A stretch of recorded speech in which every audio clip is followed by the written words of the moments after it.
Hi, Earth Angels! Kamusta? Welcome back to Pinay Angel Tarot. This reading is a love message. For no specific sign, this is for anyone. Kahit ano na zodiac sign mo. General love reading, kaya maaaring mag-resonate o hindi. Pero pag nag-resonate, comment niyo para alam ko. Kamusta kayo, guys? Comment present para lang kung nanonood kayo. So, kung napapansin niyo, iba yung location ko. Out of town po tayo ngayon. So anyway, ready ko na yung mga cards nyo.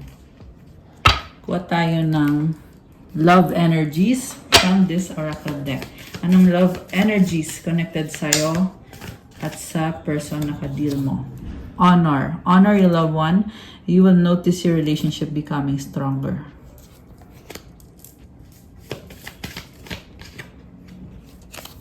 Illusion. Avoid the trap of mistaking a fantasy for a true soul connection.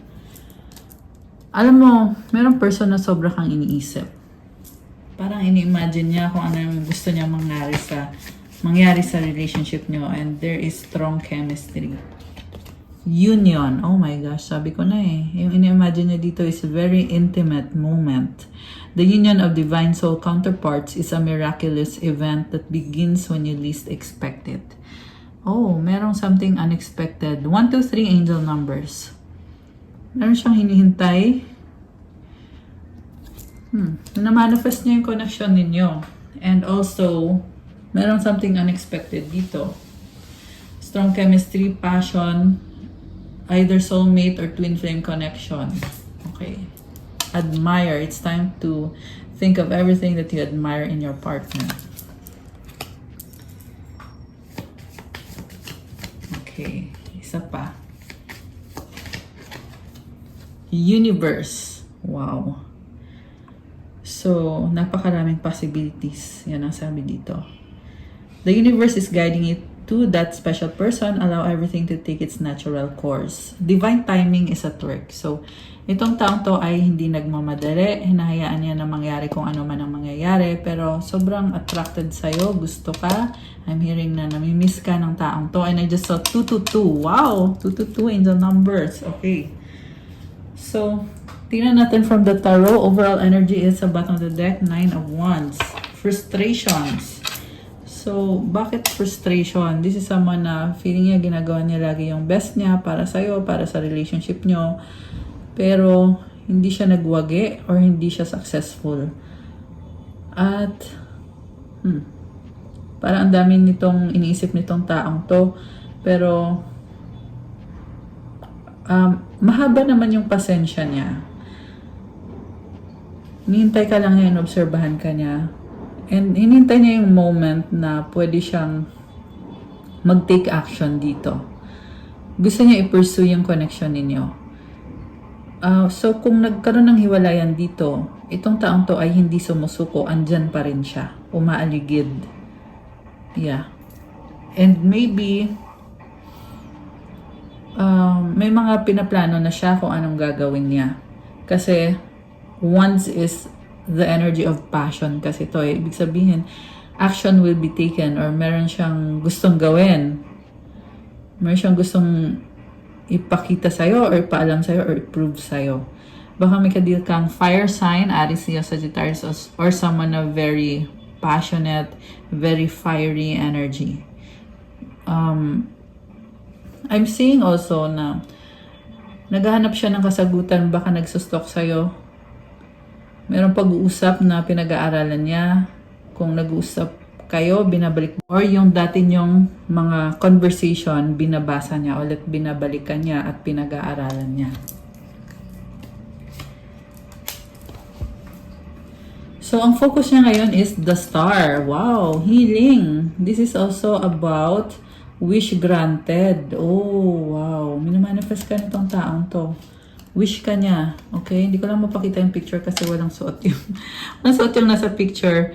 Pero ito, the star card, wish niya.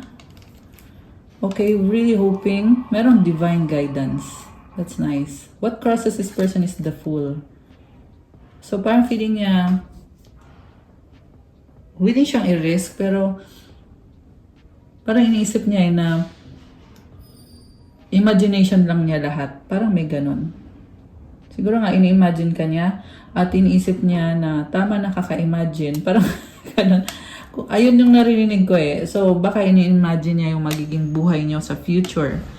Meron din dito ini-imagine niya, ikaw kasi nga attracted siya sa'yo. And, parang iniisip na niya kung anong next na mangyayari, anong gagawin niya, anong sasabihin niya sa'yo. What lies below is 9 of Pentacles. Practical energy. Baka may kang Earth sign, Capricorn, Taurus, Virgo. Mukhang busy-busy ngayon tong taong to. Okay.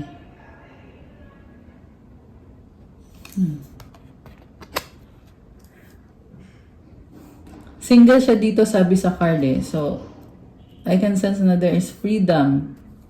What lies above is a 10 of Wands. Busy nga. May burden. So, ewan ko anong mga inaayos nito. Kasi may pasan siya na mabigat. So, maybe, pwede yan physical na trabaho. Baka yung trabaho niya or meron siyang ginagawa na it involves physical strength. This is someone strong. Okay? Physical or pwede din yan strength sa loob. Inner strength. What lies behind is the 9 of Cups. Okay. So, dati to, naging pabaya to sa relationship nyo. Parang taken for granted ka nitong taong to eh, dati, sa recent past. Pero ngayon, hinihil na niya yung ugali niya na yun. And I'm hearing also, merong mga bad habits na hinihil niya ngayon. And also, parang, meron siyang mga obsession na hindi healthy na hinihil din niya ngayon. What lies before is the 7 of Pentacles. Busy. Gusto niya mag-invest sa sarili niya at sa connection ninyo. Pero more on sa sarili muna. Okay? Kasi meron siyang star dito. Eh. Meron siyang gustong i-heal sa sarili niya. And then, supportive energy is the 4 of Cups. Hindi siya masaya kung nasaan siya ngayon sa estado niya sa buhay. Sa kung ano yung nangyayari sa relationship nyo. Pero, bakit ganun? Parang nagtatago. Ayan, tingnan mo, oh.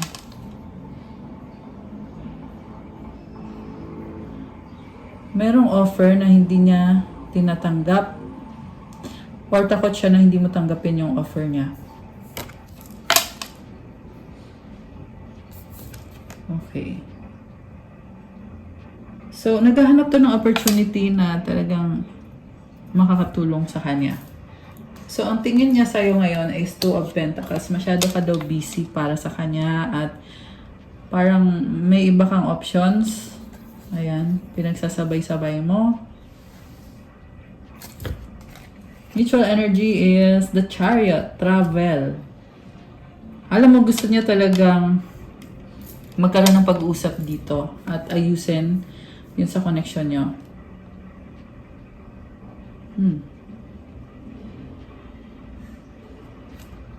I'm hearing na this person wants to take accountability at mabilis din yung energy niya. Baka may kadigang Cancer.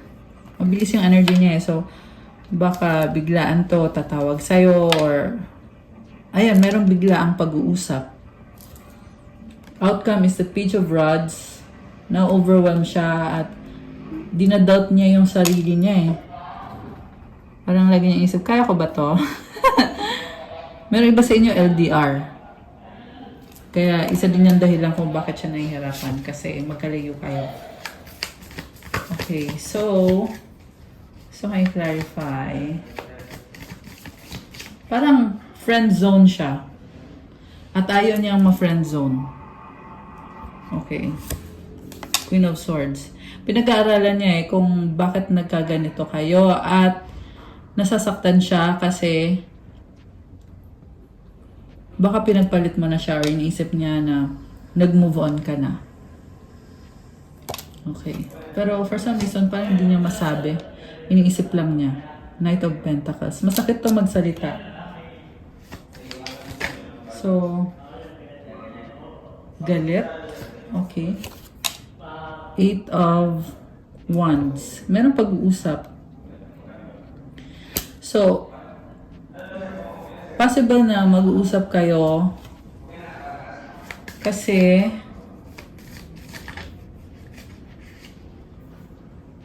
gusto niya makuha yung loob mo or gusto niya magkaayos kayo.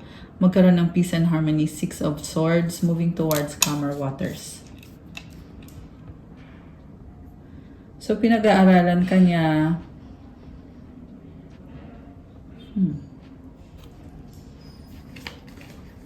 I can also see there is curiosity. Kamusta ka na ngayon? Merong ganon.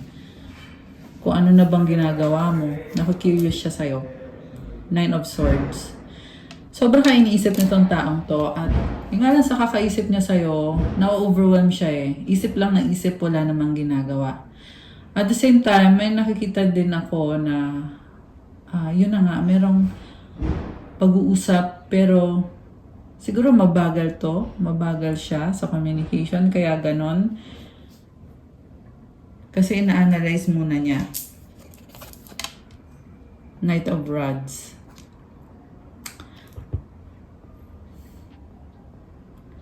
Natatakot. Sobra siyang natatakot.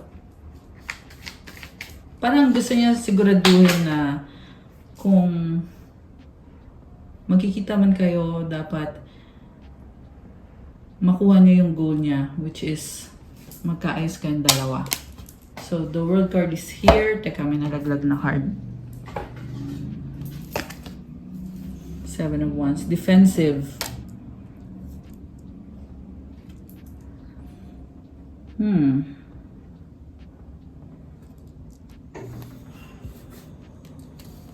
Something na pinapanood niya at defensive siya.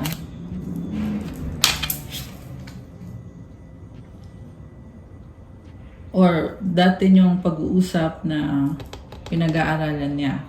Nire-ready niya yung sarili niya.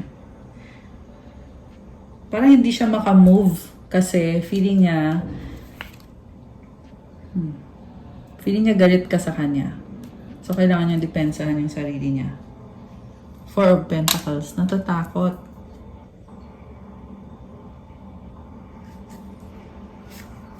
Alam mo yung na-feel ko sa taong to, sobrang kalmado. Sobrang kalmado siya. Na parang hindi niya minamadali yung mga bagay-bagay. Inoobserbahan ka lang din niya. Page of Cups. Okay. So, andun yung mga wishes niya na sana ganito, sana ganyan. Merong excitement, merong opportunity. And you have the victory card sa bottom of the deck. Six of Wands. There is determination na magkaroon ng peace and harmony sa inyo. Okay. Magkaroon ng forward movement.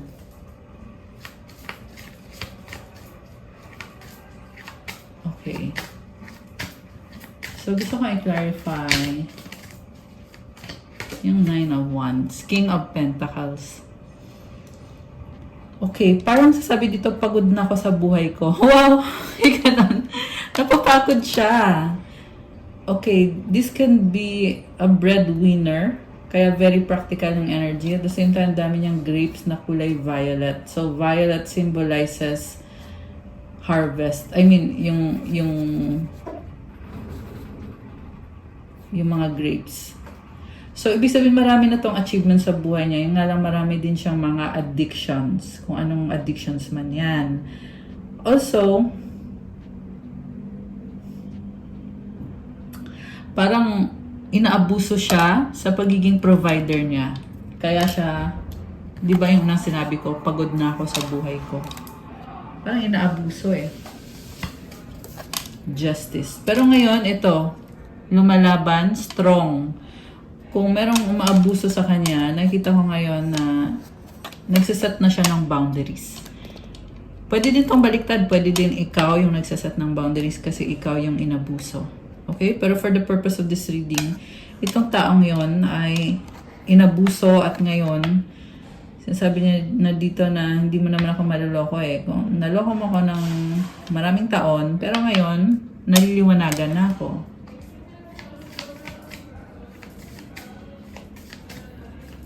So, Temperance. Nag-heal siya ngayon. Marami siyang realization. Angelic yung energy niya dito eh. So, possible na nag-prepare siya for guidance from God. Okay. Ano pa ba mga energies connected sa inyo ng taong to?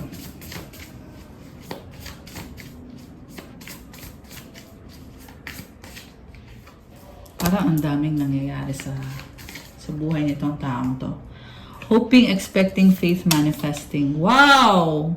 I love this. So this is a very positive card.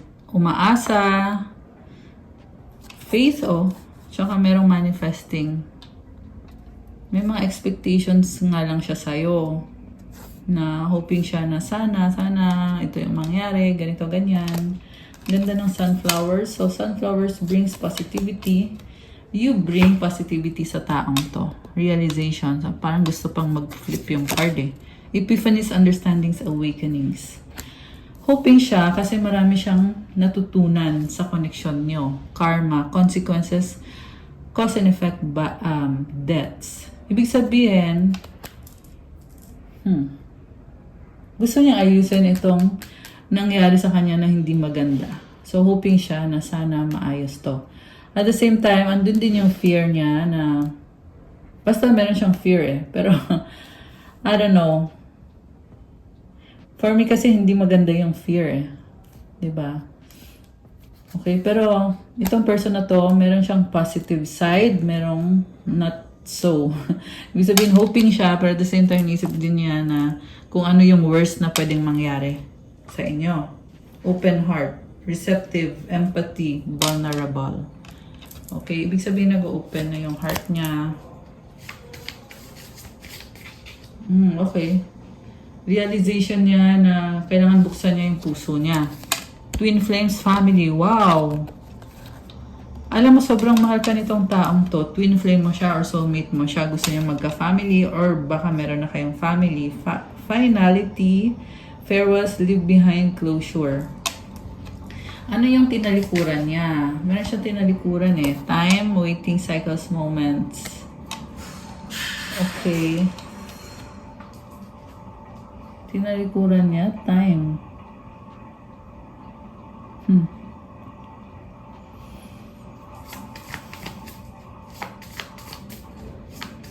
One more card. Breaking point. Limit, final straw, overwhelmed. Alam mo, nakita ko dito, hindi niya kayang mawala ka. Breaking point na siya. Beauty, charming, graceful, kind-hearted. Sobra siyang attracted sa'yo. Okay. Ano pa ang feelings nitong taong to sa'yo? Free yourself. It's time to take back control of your life. Okay. Mistakes. Ayun, ito gusto mo lumabas ng card na to eh. Misunderstood, victim, lost soul. Marami siyang pagkakamali at naayos niya yung sarili niya eh. Ayun, free yourself. Releasing attachments na hindi nakakabuti sa kanya. Keep an open mind. Your soulmate may differ from your usual type and expectation. Siguro magkaiba kayo ng background. Kaya nahihirapan siyang kumonek sa'yo or tinatry niyang unawain ka, kaya keep an open mind. Iniisip niya kung parang tinatry niyang kilalanin ka. Kasi ibang-iba ka. Deception. Okay, naloko kasi siya. Someone is wearing a false self-mask in this relationship. Alam mo, nakita ko sa taong to, masyadong mabait eh. Kaya siya naloko ng karmic connection. At ngayon, nakikita niya yung totoo. Na iba ka, iba din yung taong yon. Naging third party to sa connection ninyo. Nakikita niya ngayon, nakukumpara niya ikaw at yung other person na yon na nanloko sa kanya or nagkukunyari, tinatry siyang kontrolin. At fini-free niya yung sarili niya or gusto niyang makalaya sa connection na yon. Okay. Anong outcome? Chemistry, express your love. Wow. Gusto ka niyang makasama, makita. Sobrang attracted sa'yo. There's a strong magnetic attraction here. Go ahead and make the romantic gesture. So, gusto niya magkaroon ng intimate moments with you. Okay. Buntis. So, yung buntis is also fertility din to eh. It means attraction. Nagsisisi, nagkamali. Alam mo, ayaw niyang ipagpalit mo siya or ayaw niyang mawala ka sa kanya. Yun yung iniisip niya eh. Kaya merong nagsisisi, nagkamali. Ouch, masakit. Ayan, sobra siyang nasasaktan. So, ibig sabihin, taga tumalon tong isang to. Single. So, inisip niya kung single ka ba or hindi. Kasi nag-reverse pa yung card eh. So, hoping siya na kayo pa rin kasi sobra siyang attracted sa'yo. Take me back, reconciliation. Gusto niya na siya ulit yung piliin mo. Kung ikaw ay single, kasi sabi niya dito, ako na yung piliin mo. Ganon. Sweet. Wow, may pa-sweet. Okay. So, advice para sa person na to. Tingnan natin. Advice. Feathered omens. Even the sweetest bird harbors fierce intentions, self-deceit, illusion, secret. Oh, someone is deceptive. Bakit naman ganun yung advice? Siguro, advice to protect yourself from people who have bad intentions. Control issues, fear of losing power or false security leads to vulnerability, release, trust, empowerment. So, release mo yung mga toxic na taong yan.